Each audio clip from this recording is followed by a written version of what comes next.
Hotel में ना एक बाबा जी बर्तन मांजते थे, बूढ़े आदमी थे, 70 साल के करीब उम्र थी। उनका एक बेटा था, एक बहू थी, एक पोता था, लेकिन वो बेचारे बेटा बीमार रहता था तो लिहाजा वो खुद मजदूरी करते थे। कहते हैं एक दिन वो बाबा जी मेरे पास आए, कहने लगे मेम साहब 2-4 दिन की छुट्टी चाहिए। तो मैंने कहा खैरियत है? कहने लगे मैडम मेरा बेटा फौत हो गया। बेटा,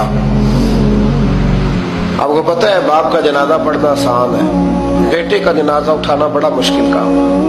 कहती है मैं कुछ लिख रही थी, मेरे हाथ से कलम गिर गया, मैंने खुद गाड़ी भेजी, बाबा जी गांव चले गए जहां वो रहते थे। कहती 2-3 दिन के बाद मैं और मेरा शौहर गए तो रास्ते में हम बातें कर रहे थे कि क्या ताज़ियत करेंगे, एक ही बेटा था, कोई रिश्तेदार भी नहीं, तो उसकी तो कायनात उजड़ गई, किन लफ्जों से उसे ताज़ियत क्या कहेंगे। कहते जब हम गए तो वो टूटी हुई चटाई पे बैठा था, कुछ लोग करीब थे, हमने जाके कहा बाबा आप मुसलमान हैं, हम आपको क्या नसीहत करें, एक ही बेटा था कि किस तरह करके हम आपको तसल्ली दें। तो कहते उसने आंखें खोली, बूढ़ी आंखों में ईमान की रोशनी, कहने लगा बीबी क्या ताज़ियत की बात करती हो, मैंने को पैसे जमा करा के बेटा लिया था, खुदा ने फजल से दिया था, अदल से ले गया है, मैं अपने रब के फैसलों पे बड़ा राजी हूं। अल्लाहु अकबर। वो खातून कहती है कि वो बाबा जी से मैंने कहा कि चलो आप 1 महीने की छुट्टी कर ले, तो कहने लगा नहीं मैडम मैं मुसलमान हूँ, मुफ्त की रोटी नहीं खाता, मजदूरी करके खाता हूँ, मैं इंशाल्लाह 2-3 दिन के बाद काम पे आ जाऊंगा। कहती है वो चंद दिनों के बाद आ गया, अल्लाह की कुदरत के अभी 2-3 माह गुजरे थे फिर आया, मैडम छुट्टी चाहिए कुछ दिनों की। मैंने कहा खैरियत है? कहने लगे वो मेरी बहू भी हार्ट अटैक से फौत हो गई। कहते अब मैं भी तड़प गई हूँ और ईसाई हो कि मेरी आंखों में आंसू आ गए। मैंने कहा घर का दरवाजा बंद हो गया, अब ये बेचारा क्या करेगा। वो अपने शौहर के गम में हार्ट अटैक से फौत हो गई। कहते हम फिर 2-3 दिन के बाद ताज़ियत के लिए गए, फिर टूटी हुई चटाई, बूढ़ा ना अपनी उंगलियों से जमीन पर कुछ बना रहा है। कहती करीब गई और मैंने जाके कहा बाबा अब तो तसल्ली आपने खुद ही करनी है, जो निजाम था वो तो हो गया। तो कहते हैं फिर उसने आंखें खोली, आसमान की तरफ देखा तो कहने लगा बेटी कोई परेशानी नहीं, मेरा बेटा बगैर शादी के भी तो फौत हो ही सकता था, बस मेरे मालिक ने जब चाहा जैसे चाह हुआ, मैं इंशाल्लाह 2-4 दिन के बाद काम पे आऊंगा। ये मेरा 3-4-5 साल का पोता है, अभी स्कूल दाखिल हुआ है, मैं साथ ले आऊंगा, वहां मेरे साथ ऊपर क्वार्टर में जहां मैं रहता हूँ ये भी रहेगा।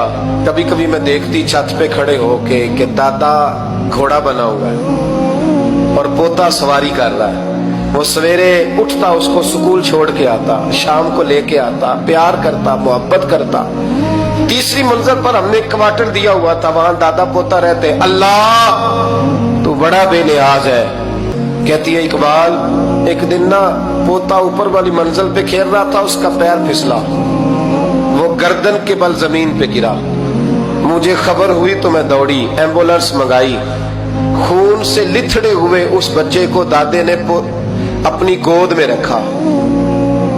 और जब हम अस्पताल की तरफ गए तो हॉस्पिटल बाद में आया, जनाबे इजराइल पहले आ गए और कहते वो गोद में दम तोड़ गया।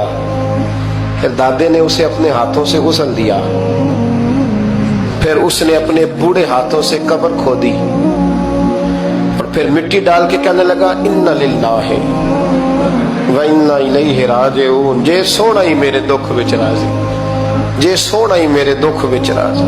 फिर सुख नु चुल्ले डावा। कहते वो मिट्टी डाली उसने और जब वो वापस पलटा तो मैं बाजू से थाम के होटल करीब लाई और मैंने उसके करीब कहा कि बाबा तू टूट गया है, तू बिखर गया है।